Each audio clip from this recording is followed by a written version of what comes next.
You know, there comes a moment in life when you look in the mirror and realize you're not fighting the addiction anymore. The addiction is fighting to keep you small. And in that moment, something deep inside you wakes up. You remember who you were before the cravings, before the patterns, before the guilt. You remember that spark. Today, I want you to feel that fire again. Not someday, right now. Because the truth is, you are far more powerful than anything that has ever controlled you. And once you decide to reclaim your life, nothing, absolutely nothing, can stop you. When we talk about stopping any addiction and reclaiming your life, the very first breakthrough comes from understanding one simple truth. Nothing changes until you interrupt the pattern that's been running your behavior. Addiction isn't just about the substance or the habit. It's about the emotional loop you've conditioned yourself into, often without even realizing it. There's a trigger, a feeling, an urge, and then a behavior. And because you've run that loop so many times, your brain fires it automatically. You don't even choose it anymore, it chooses you. But the moment you interrupt that loop, physically, emotionally, mentally, you reclaim the power you thought you lost. Most people try to fight addiction by using willpower alone, but willpower is temporary, it gets tired, it fades. What actually works is shifting your state in the moment the urge arrives, because the urge is not the problem. The state you enter when the urge arrives is the problem. If you always feel stressed, bored, lonely, angry, or overwhelmed before you slip back into the addiction, then the addiction isn't the addiction.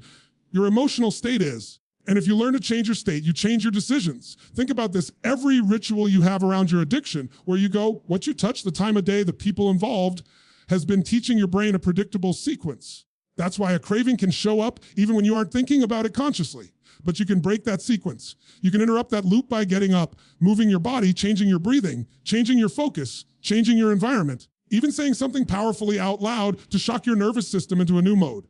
The moment you do this, you weaken the old pattern. And every time you weaken the old pattern, you strengthen a new possibility.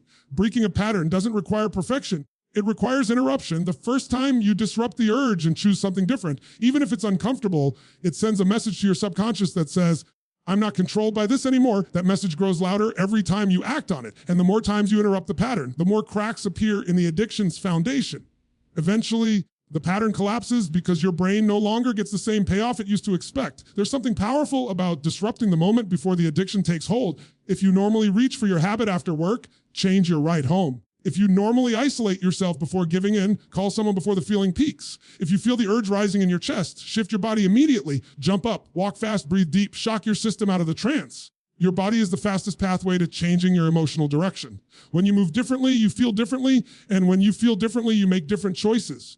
You have to become aware of the moments that suck you in. Awareness is the first crack of light. Notice what your mind says, notice what your body feels like, notice the story that begins playing. It may say, just this once. It may say, you'll start over tomorrow. It may say, you deserve it. But the moment you recognize that voice is the voice of the pattern, not the voice of your identity, you break its power. Separation is freedom. What you can see, you can change. And I want you to get this. Interrupting the pattern isn't just about stopping the addiction. It's about reclaiming your authority over your nervous system. Once you realize you can shift your state at will, you stop being a victim of your impulses. You stop being a prisoner of your routines. You stop telling yourself the lie that you're weak or broken or destined to repeat the same behaviors. You recognize that you are capable of steering your mind, your emotions, and your actions in a new direction, not someday, but right now, in the very moment the urge appears. Every addiction in the world depends on your unconscious compliance. The moment you disrupt that compliance, you start writing a new story. And maybe at first you'll interrupt the pattern for 5 seconds, then 1 minute, then 5 minutes, then an hour, then a day. That gap between the urge and the action, this is where freedom begins. And as that gap grows, so does your strength. The pattern weakens because you stop feeding it. The craving loses its grip because you stop rewarding it. And your confidence rises because you start seeing that you do have the power to choose something better. You are not your urges. You are not your cravings. You are the one who notices them. And the one who notices them is the one who can control them. That's where your true power comes from. It's not about fighting harder. It's about interrupting smarter. It's about breaking the emotional loop that has been controlling your life and replacing it with a new rhythm that reflects who you truly are. The power to stop any addiction starts in the moment you decide to interrupt the pattern and reclaim your mind, your state, and your life. And it all begins the moment you say, this pattern ends now. When you try to stop an addiction, most people focus only on removing the habit. They try to cut it out, shut it down, push it away, and hope that by eliminating the behavior, they've solved the problem. But you and I both know it doesn't work like that, because addiction is never just the behavior. It's the emotional need underneath it. You didn't wake up one day and choose the addiction. It slowly became the quickest, easiest way for you to meet a need you didn't know how to meet any other way. And if you strip away the habit without replacing the need it fulfills, the mind will find another escape, another distraction, another crutch. The cycle continues. The faces change, but the pattern stays the same. Every behavior, no matter how destructive, serves an emotional purpose. Maybe it gives you certainty in a world that feels unpredictable. Maybe it gives you comfort when you feel alone. Maybe it gives you significance when you feel invisible. Maybe it gives you a sense of connection when you feel disconnected from yourself or others. Maybe it simply gives you relief, a moment where the noise stops, the pressure fades, and the world feels manageable for just a second. And when the need is strong enough, the mind will grab anything that gives relief, even if it destroys you in the long run. But here's the breakthrough. You can meet the same emotional needs in ways that empower you instead of drain you. You don't have to fight the addiction when you rise above it. You don't have to starve the need when you can satisfy it in a healthier, more powerful way. The moment you redirect the need toward something that builds you instead of breaking you, you begin to collapse the emotional architecture that kept the addiction alive. Think about it for years, maybe even decades. The addiction has been the fastest route to a particular feeling. That feeling might be calm, escape, stimulation, control, excitement. Whatever it is, your brain has a shortcut toward it. If you want real change, you don't remove the shortcut. You create a better one, because the mind will always choose the path that feels instantly rewarding. If you want to break the pattern, you have to make sure the alternative feels good enough to compete. The shift begins when you ask yourself, what need has this addiction been meeting for me? Not from a place of guilt or shame, but from curiosity. Because once you understand the need, you understand the leverage point. You understand the emotional engine driving the behavior. And when you know the engine, you can redirect it. Maybe what you needed was relief. So now you build new rituals that give you relief, breathing patterns that reset your body, movement that releases tension, conversations that lift you up, routines that calm your nervous system in seconds rather than destroying your self-respect. Maybe what you needed was connection. So instead of isolating, you create a network of people who genuinely care, who call you forward rather than pull you down. Maybe what you needed was significance. So you start pursuing goals that make you proud, that give you a real sense of accomplishment rather than a temporary hit of stimulation. Maybe what you needed was certainty. So you rebuild routines, structure, and habits that give you stability without self-destruction. This isn't about tricking yourself. It's about upgrading the emotional strategy that's been driving your life. When you give your mind a more powerful way to feel relief, connection, joy, certainty, or significance, the addiction stops being the primary option. It loses its attractiveness. It loses its grip. You weaken it not by fighting it, but by making it unnecessary. And here's another piece most people never realize. When you replace the old habit with a healthier alternative, your brain begins to rewire. It literally reshapes itself. Neural pathways that once fired automatically toward the addiction begin to die off when you stop using them. And the new pathways, the ones connected to the empowering behavior, grow stronger, faster, more dominant. Before long, you're not forcing yourself to choose the better path. It becomes natural. It becomes who you are. But you have to commit to the replacement, not just the removal. If you remove the habit and leave a void, the void will pull you back. Human beings don't do well with empty space. We fill it. So fill it deliberately. Fill it intelligently. Fill it with rituals that raise your energy instead of draining it. Fill it with practices that make you feel alive instead of numb. Fill it with people who elevate your sense of self instead of confirming your worst fears. Fill it with challenges that remind you of your strength and progress that proves your potential. You don't beat addiction by starving your needs. You beat addiction by feeding your needs in the right way. You reclaim your life not by cutting away a behavior, but by building a life so meaningful, so fulfilling, so aligned with who you really are that the addiction simply doesn't fit anymore. You outgrow it, you rise beyond it, you make it irrelevant. And it all begins with the decision to give yourself something better than the thing that's been breaking you. It begins when you say, I choose to meet my needs in a way that empowers my life. The moment you decide to stop any addiction, there is a deeper shift that has to happen, something far more powerful than willpower, more lasting than motivation, more transformational than discipline alone. You have to take back control of your identity. Because every behavior you repeat is ultimately a reflection of who you believe you are. And if you don't shift that identity, the old patterns will always find a way back in. You can fight the behavior for a few days, maybe a few weeks. But if you still see yourself as the person who needs the addiction will eventually win. Real change begins when you stop trying to change the behavior and start changing the story you've been living in. You have to understand how much of your life has been shaped by the identity you've accepted. When you say things like, I'm broken, I've always been like this, I have no control, I'm someone who struggles, your brain follows that script. It acts in accordance with the character you believe yourself to be. So even when you try to change, there's a part of you constantly pulling you back to the identity you've rehearsed for years. It's not sabotage, it's familiarity. Your mind doesn't cling to the addiction, it clings to the version of you that depended on it. But identity is not fixed, it's not destiny, it's a decision. You can rewrite it, you can reclaim it, you can restore power to the version of you that's been buried under anxiety, habits, and stories you never questioned. And the moment you decide who you really are, not who you've been conditioned to be, you create an internal shift so strong that the addiction loses its argument. It becomes something beneath you, something incompatible with the new standard you've set for your life. Most people think transformation starts with a new routine, a new strategy, a new habit. But real transformation starts with a new identity, a new I am. Because the words that follow I am become the blueprint for your destiny. If you say, I'm someone trying to quit, the battle becomes exhausting. But if you say, I'm someone who chooses clarity, strength, and self-respect, your actions begin aligning with that identity almost automatically. You stop negotiating with your weakness. You stop entertaining the old patterns. You stop arguing with your cravings because the new version of you has nothing to do with them.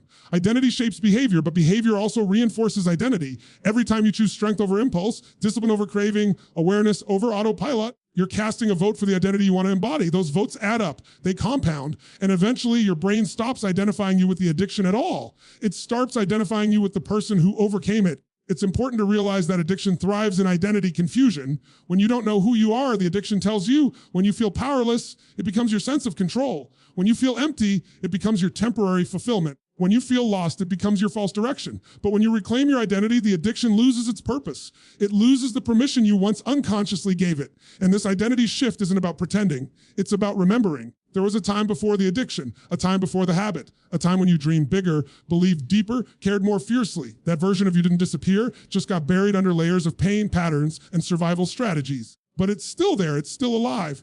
And when you begin speaking to that version of yourself, when you begin feeding it, honoring it, choosing it, you revive the identity that addiction tried to silence. Sometimes the most powerful shift is simply declaring to yourself, I am not the person my addiction made me. Because you aren't. You are the one who survived it. You are the one who is rising out of it. You are the one rewriting the story. And understand this, the identity you choose becomes the environment inside your mind. When you choose an identity of strength, your thoughts begin reinforcing strength. When you choose an identity of clarity, your decisions begin reflecting clarity. When you choose an identity rooted in purpose, the chaos loses its influence. Addiction can't survive in an identity that contradicts it. When you shift your identity high enough, the addiction becomes too small, too weak, too incompatible with who you are becoming. This is why some people succeed and never go back. They didn't just quit the habit. They became someone who no longer needs it. They elevated their identity to a place where the old version of themselves simply doesn't fit into their new reality. They didn't just break free, they outgrew the cage. And you have that same power. You have the ability to declare who you are and live into that declaration every single day. You can step into the identity of someone who chooses growth over escape, purpose over comfort, alignment over addiction. Because the moment you reclaim your identity is the moment you reclaim your life. And it all begins the moment you say, this is who I am now. One of the biggest misconceptions about breaking addiction is the idea that you need one massive, dramatic breakthrough, one giant leap, one perfect moment of strength that fixes everything. But that's not how real transformation works. That's not how the human mind changes, and it's not how the nervous system rewires itself. Change happens through momentum, through small wins repeated consistently until the old pattern loses its grip and the new pattern becomes automatic. Most people underestimate the power of small wins because they're busy chasing the big victory. But the truth is, the small wins create the big victory. They're the stepping stones that lead you out of the mindset of struggle and into the mindset of progress. There's something extraordinary that happens when you give yourself permission to win in small, measurable ways. It shifts your psychology. It changes the tone of your inner voice. It builds self-respect. You go from, I can't do this, to I just did. From, I'm stuck, to I'm moving. From, I always fail, to I'm starting to stack wins. And when you stack enough wins, no matter how small, you create a force inside you that becomes unstoppable. Momentum is the antidote to self-doubt.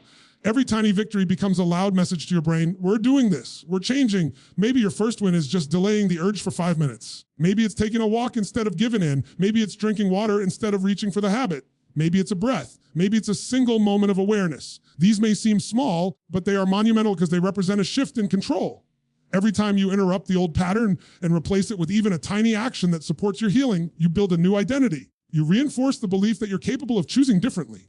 And the more often you choose differently, the easier it becomes. Addiction thrives in an environment where you feel powerless, overwhelmed, or defeated before you've even started. That's why momentum is so important. It doesn't give the addiction space to talk you out of your progress. It doesn't give your mind time to spiral into guilt or shame. You're constantly moving forward, even if the steps are small. And those small steps create a sense of certainty. Certainty that you are changing, that you can change, and that you will change. You have to understand something crucial the brain learns through repetition, not intensity. A single moment of resistance might feel heroic, but it won't rewire the circuits that have been firing the same pattern for years. What does rewire them is repeated interruption, repeated decisions, repeated small victories that begin to outnumber the old behaviors. Over time, your brain starts to prefer the new path. The cravings become weaker, the old triggers lose their power, and the new habits become familiar. This is how you shift from fighting addiction to outgrowing it. And don't underestimate the emotional power of momentum. When you start accumulating wins, you begin to trust yourself again. You start waking up with a little more strength. You start looking in the mirror with a little more respect. You start feeling a little more in control, a little more alive. That feeling is fuel. It gives you energy you didn't know you had. It gives you confidence that carries you through the harder days. And yes, there will be harder days, but momentum makes them survivable. It gives you something to stand on when the cravings try to pull you back. Even if you stumble, momentum is what gets you back up faster. It prevents a slip from becoming a spiral. When you've been stacking wins, a stumble doesn't erase your progress. It simply becomes part of the journey. You don't say, I failed. You say, I'm learning, I'm adjusting, I'm moving forward. That is the mindset that breaks addiction. That is the mindset that builds a new life. And here's the beautiful part: momentum doesn't require perfection. It only requires direction. You don't need to conquer every temptation at once. You don't need to win every battle immediately. You just need to win one more moment than you lose, one more decision than you had yesterday, one more day where you choose clarity over chaos. That's how real change feels. It feels like movement, not mastery. When you honor your small wins, when you commit to stacking them day after day, you become someone who is not defined by their addiction, but by their progress. And that shift is everything. The more you win, the more you believe you can win. The more you believe you can win, the more you show up with power. And the more you show up with power, the more your old patterns crumble. Momentum is created in the smallest moments, and those moments are building the strongest version of you. It all begins when you say, today, I stack another win. Your environment shapes you far more than you realize. Every addiction in the world is strengthened by the surroundings that support it. Places, people, routines, objects, even smells, sounds, and times of day. The environment becomes part of the ritual. It becomes part of the identity. It becomes the stage where the addiction performs. And if you keep standing on the same stage, under the same lights, with the same props, acting out the same cues, the script will never change. You cannot create a new life while living in the old environment that built the addiction. At some point, you have to redesign the world around you to support the world within you. Most people try to break addiction with sheer willpower while everything in their environment is pulling them backward. They're fighting with one hand tied behind their back. They're trying to climb out of a hole while standing on the dirt that keeps collapsing beneath them. Changing your environment is not about running away. It's about removing the triggers that hijack your mind before you even notice. It's about making your path to strength easier than your path to destruction. It's about designing your life so that the best version of you has the advantage. You have to start by becoming brutally honest about the environments that keep your addiction alive. Is it a place in your home, a room, a corner, a drawer, a circle of friends, a certain drive you take, a routine you follow every day without thinking? Addiction hides in the predictable. It lives in the familiar. It thrives in repetition. So your job is to disrupt those familiar environments and replace them with spaces that support clarity, energy, and growth. Sometimes the most powerful move you can make is rearranging your physical space, clearing out items that pull you back into the old version of yourself. Removing temptations is not weakness, it's intelligence, it's strategy. It's setting yourself up to win. If you know something triggers you, eliminate it. Don't argue with it. Don't negotiate with it. Make your environment louder than your excuses. When you walk into a space that's clean, open, organized, and free of the objects tied to your addiction, your nervous system settles. The chaos in your mind begins to quiet. The pull of the old patterns weakens because the cues are gone. Your environment also includes people. And this is where the transformation becomes even more real. Some relationships feed your strength and others feed your addiction. Some people push you to grow and others keep you at the level where your addiction felt normal. The people you surround yourself with either reinforce your identity or undermine it. They either expect more from you or expect nothing from you.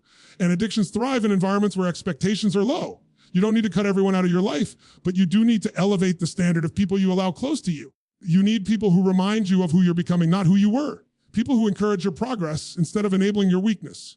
People who hold you accountable, who see your potential, who challenge you to rise instead of shrink. Even one powerful relationship can outweigh 10 destructive ones because support doesn't come from numbers, it comes from alignment. And just as important as removing triggers and elevating your relationships is creating environments that make your new identity convenient and natural. If you want clarity, build a space that inspires clarity. If you want strength, surround yourself with tools that build strength, a journal, a meditation space, a place to move your body, reminders of your purpose, reminders of your standards.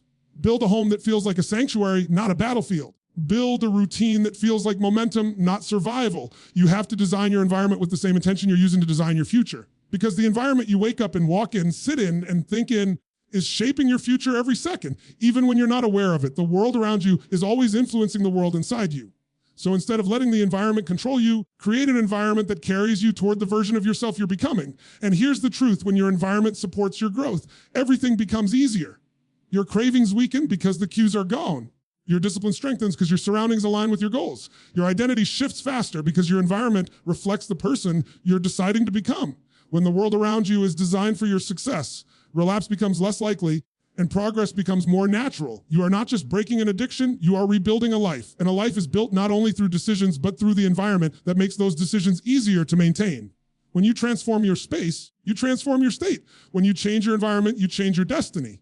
And it all begins the moment you say, I design my environment to support my freedom, There comes a moment in every journey of breaking addiction where you realize something profound. You can't shame yourself into freedom. You can't punish yourself into growth. You can't hate yourself into healing. For years, maybe even your whole life, you've carried around this belief that beating yourself up will somehow make you stronger, that guilt will keep you in line, that self-punishment will force you to change. But all it ever did was tighten the chains. Shame doesn't liberate you. Shame feeds the addiction, because the more ashamed you feel, the more you search for escape. And where do you escape? Back into the very thing you're trying to leave behind. The real shift, the one that actually breaks addiction at its core, happens when you stop attacking yourself and start aligning yourself with a purpose that's bigger than the craving, bigger than the moment, bigger than the pain. Purpose pulls you forward. Shame pulls you down. When you begin to live with a purpose, the addiction loses its importance. It loses its argument. It loses its grip, because it can't compete with a life that actually means something. Think about it. Every time you've fallen back into the habit, every time you gave in, it wasn't because you were weak. It was because you were empty. And humans don't do well with emptiness. We fill it. If you don't fill your life with meaning, the addiction will fill it for you.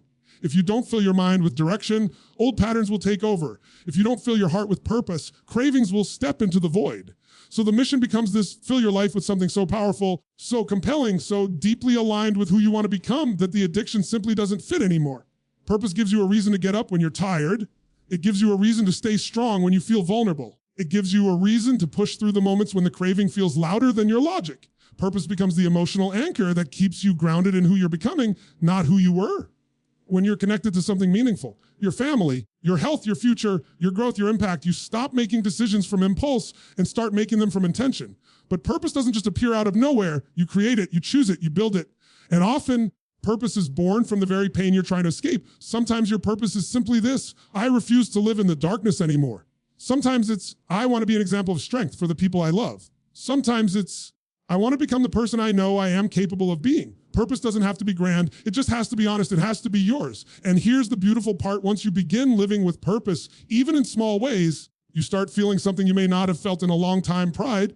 Not the superficial kind, not ego-driven pride, but the kind that comes from knowing you showed up for yourself today, that you honored your future, that you made one decision that aligned with the life you want. That pride builds self-worth, and self-worth is the opposite of addiction. Addiction grows where self-worth is starving. When self-worth rises, addiction loses nourishment.